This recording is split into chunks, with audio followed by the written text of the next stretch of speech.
1453. Los contingentes bélicos de la Sublime Puerta Otomana asaltan, asedian y conquistan la eterna ciudad de Constantinopla. La vieja Bizancio, que fue rebautizada por el emperador romano Constantino, aplicando su nombre a la ciudad y por entonces ya era Constantinopla, pasa a llamarse Estambul. Los turcos propagan su mensaje religioso y guerrero por buena parte del continente europeo. Y existían muy pocos paladines, muy pocos ejércitos cristianos que se pudieran oponer al avance imparable de los turcos. Muhammad II era el gran sultán, posiblemente el hombre más poderoso del momento. La toma de Constantinopla cerraba la Edad Media y abría la Edad Moderna. Esa es la fecha elegida por todos. Muhammad II parecía invencible, pero existió alguien, hubo alguien, que le sometió a una durísima prueba. El nombre de ese príncipe valaco era Vlad Tepes, que por entonces era tan solo paladín de la cristiandad. Ni siquiera en sus peores sueños pudo sospechar que siglos más tarde, finalizando el siglo XIX, un tal Bram Stoker, un irlandés que jamás había visitado Valaquia, ni Rumanía, ni Transilvania, soñó, imaginó, se inspiró en su figura para crear a Drácula. Draculea significa hijo del dragón o hijo del diablo. Una hermandad, una sociedad secreta, dispuesta a defender los intereses de la cristiandad frente a los musulmanes, frente al poder otomano. Y el padre de Vlad Tepes había sido uno de los fundadores de esa hermandad, uno de los continuadores, uno de los sustentadores. Vlad sería un digno heredero de su padre. Nacido en 1428, Vlad Tepes se afianzó como uno de los héroes de la zona, uno de los que intentó poner freno a la expansión de la Media Luna. Y con muy pocos efectivos supo plantear una guerra de guerrillas a Muhammad II. Parecía la lucha del ratón contra el león, pero aún así, durante algunos meses, algunos años, los valacos consiguieron ganar fama, dada su belicosidad y dada su forma de enfrentarse a los imparables otomanos.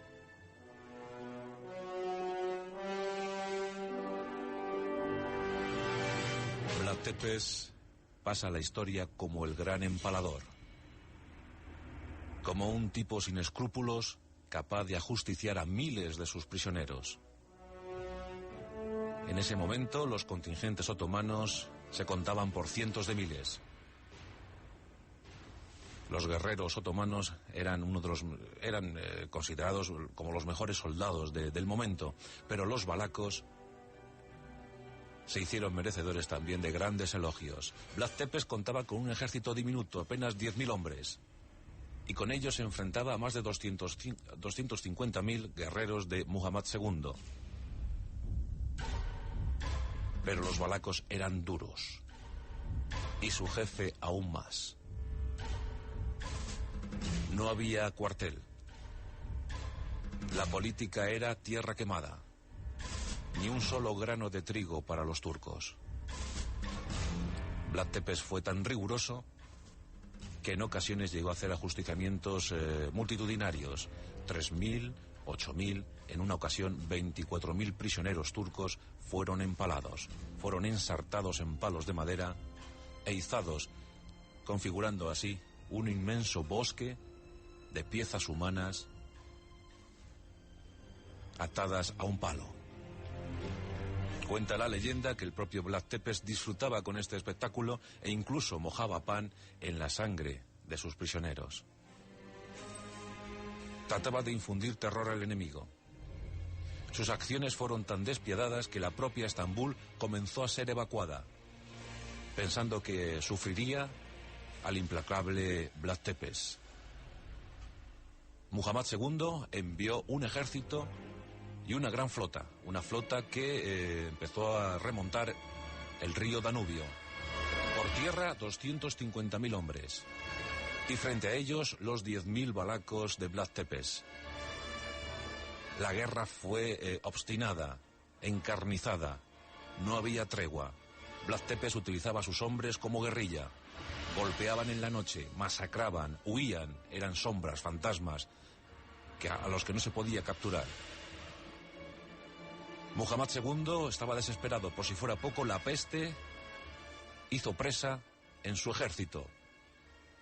Y en una ocasión en la que Vlad Tepes había ejecutado a 24.000 soldados turcos, la visión quedó expuesta ante los ojos de Muhammad II.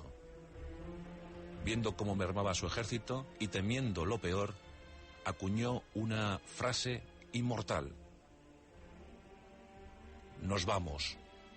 No podemos luchar en el infierno. Y es que Vlad Tepes había creado en su propia tierra un gran infierno, un infierno para los turcos. Ese infierno que popularizó tanto a Vlad Tepes, que le elevó a la categoría de héroe popular, héroe total para los valacos, para los rumanos, para los balcánicos. Era el gran héroe, el gran adalid de la zona.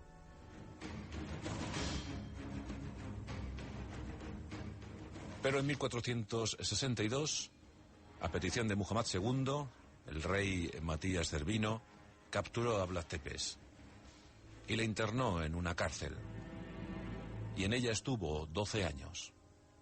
12 años en los que, según cuenta esa leyenda negra que siempre acompañó a Vlad Tepes, se dedicó a ensartar, se dedicó a empalar a ratones, a pájaros, animalillos. Siguió soñando con su venganza. Siguió soñando con acabar con Muhammad II y sus huestes. Finalmente fue liberado en 1475 y volvió a integrarse en las huestes cristianas que luchaban contra los turcos. En 1476 recuperó su trono en Valaquia. Todo hacía ver que Vlad Tepes volvería a cabalgar furioso contra los otomanos. Nos encontramos en diciembre de 1476.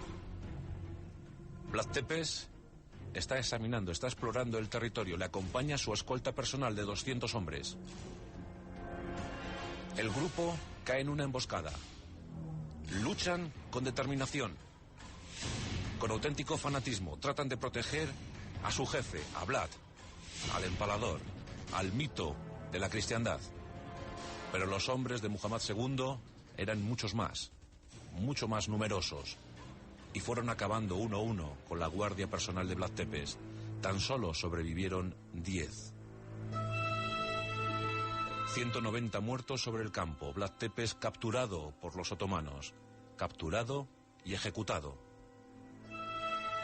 La cabeza de Vlad Tepes fue llevada a Estambul y mostrada a la ciudadanía para su calma, para que entendieran que el demonio, que el hijo del diablo, ya no existía. Ya no se encontraba en la tierra, sino en el infierno.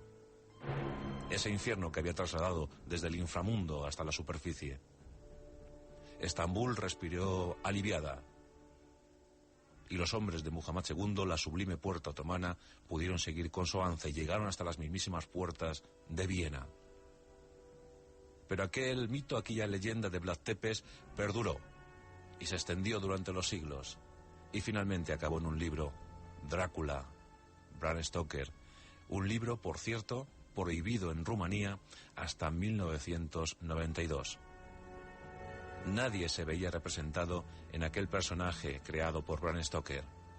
Tardó casi un siglo en ser traducido al rumano, casi un siglo en llegar a las librerías de Bucarest. Y aún así, todos dijeron que aquello era una falacia, que aquel personaje no representaba a su héroe eterno. Hoy en día se sigue reivindicando la figura de Vlad Tepes. Dicen que hizo lo que hizo en un tiempo que no era suyo. Pero hay que dar ese enfrentamiento para la historia, esos enemigos íntimos, Vlad Tepes versus Muhammad II.